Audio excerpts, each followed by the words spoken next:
Começar pelas desvantagens, mas vamos soltar a vinheta aí.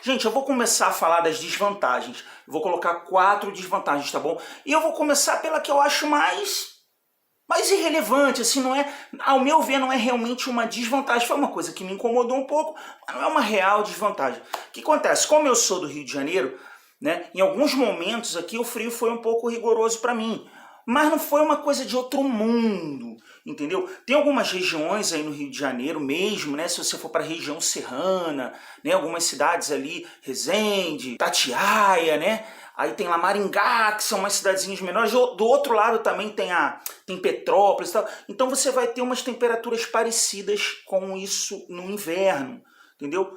Teve vezes nessas cidades que eu peguei um inverno bem rigoroso, né?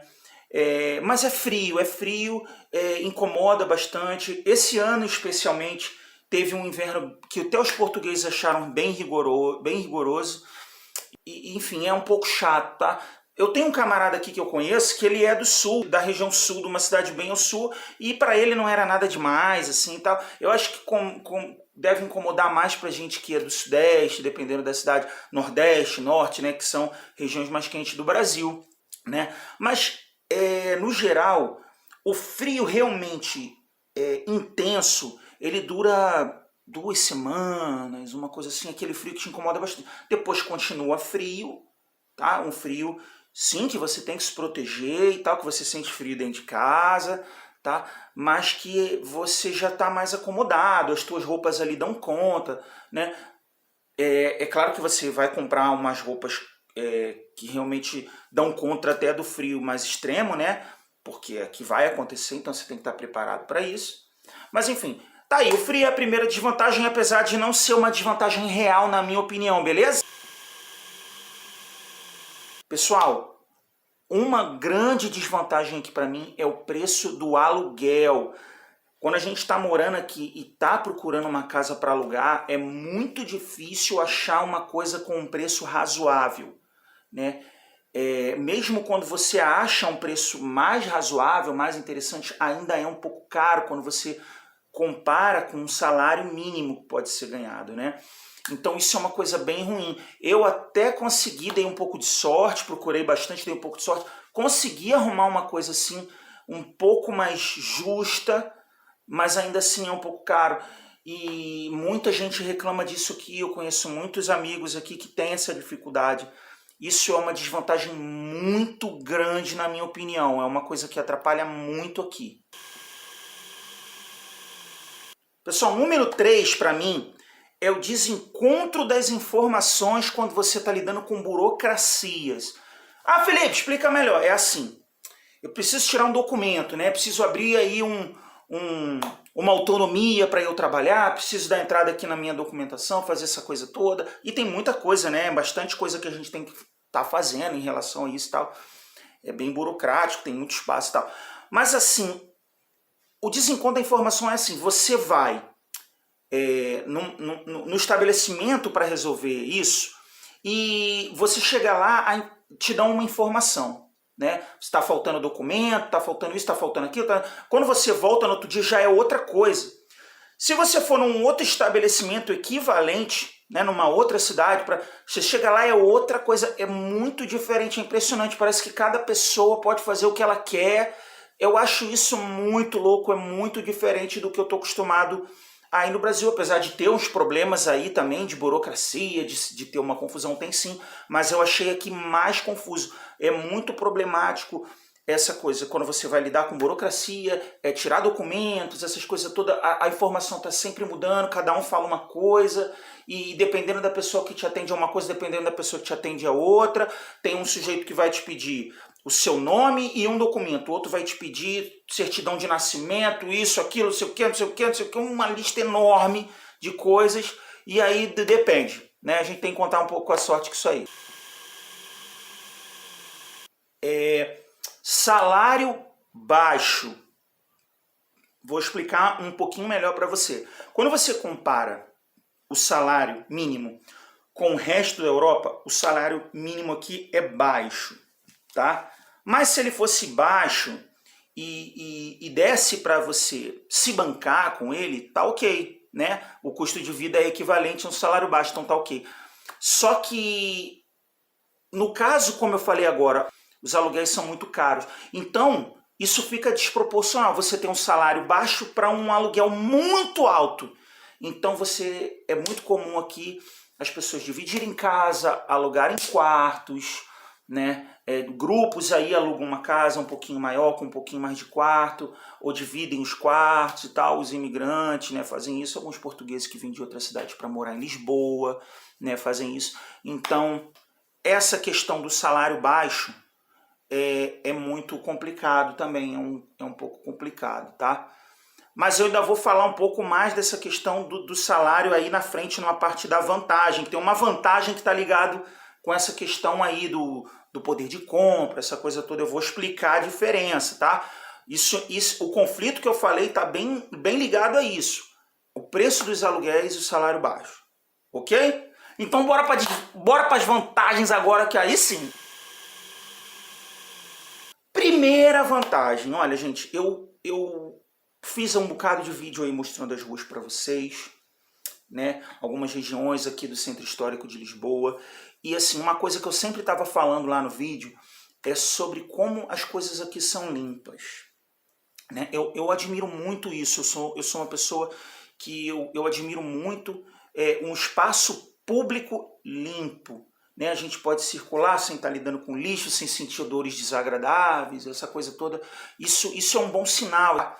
Ah, Felipe, é 100%? Não. Tem lugares que você vai, tá um pouquinho mais sujo, né? Lugares assim que tem aglomeração de pessoas à noite. Mas assim, eu acho no geral muito bom, tá? Se você for analisar Lisboa, Portugal no geral, é muito bom.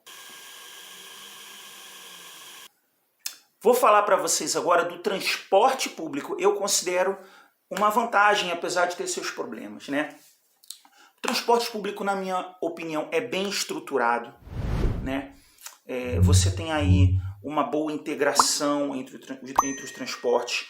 Quando você está morando aqui, né, você já tem um documento aqui, você já tirou seu documento, né, você pode pedir um cartão de transporte mensal, né? Você paga por aquele cartão, tá? Atualmente o valor aqui para circular em Lisboa é 30 euros e você pode circular à vontade nos transportes, tá? Metrô, pode ônibus, o elétrico, né, que é o bondinho, acho que você pode pegar alguns barcos, algumas barcas e tal. Assim, o valor compensa muito, é uma economia absurda, mas veja bem, esse cartão não está disponível para quem está de turista, tá? Não tá, é para quem está morando aqui.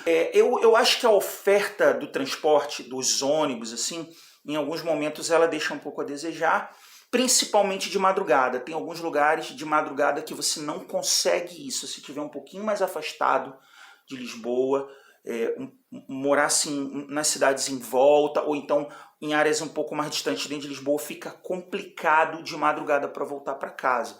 Você tem que contar aí com um Uber, um táxi, e olha lá, dependendo do lugar, lógico, dependendo do lugar.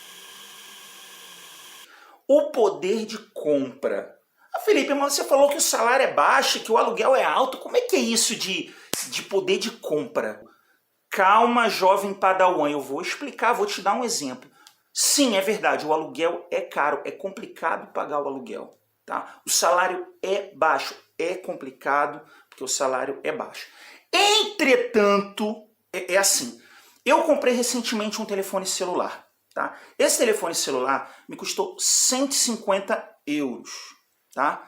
O valor do salário mínimo aqui, ele é 650 euros, não é exatamente isso, tá? Acho que é 635, eu não lembro exatamente quanto é, mas tá nessa faixa aí. Ou seja, ele é o celular custou menos da metade do salário mínimo, né? Tá bem?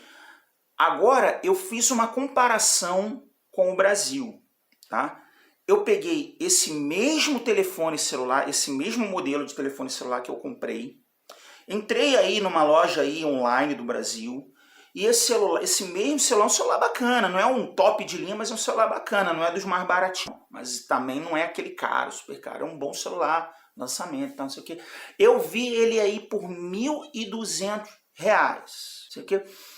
Então você vê, com um salário mínimo, eu compro celular e ainda sobra um dinheiro. Aí no Brasil, eu preciso de mais do que um salário mínimo para comprar o mesmo celular, entendeu? E isso você pode comparar com quase tudo, tá?